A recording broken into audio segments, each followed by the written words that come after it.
চলো আজ তোমাদের সাথে আমি আমার সপ্তাহের একটা রুটিন শেয়ার করি।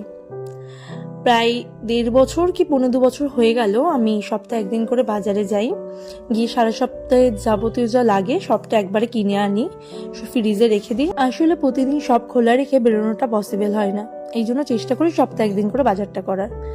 আর আমাদের সব বন্ধ থাকে শুক্রবার করে, এই জন্য আমি আগে শুক্রবার করেই বাজারটা করতাম। এখন যেহেতু বিয়ে হয়ে যাওয়ার কারণে শুক্রবার করে আমার আসা হয় না, কারণ ওই দিনটা আমার থাকে ছুটি, সব বন্ধ থাকার কারণে। এই জন্য চেষ্টা করি রোববার করে বাজারটা করার। আজকে বাজারে গিয়ে প্রথমে আমি একটা রুই মাছ নিয়ে নিয়েছিলাম, আর নিয়েছিলাম মায়ের পছন্দের পাবদা মাছ। আর মা কিছু মানে টুকিটাকি সবজি বলে দিয়েছিল, সেগুলো নিয়েছিলাম, আর যা আমার ভালো লেগেছে তাই সেসব নিয়ে।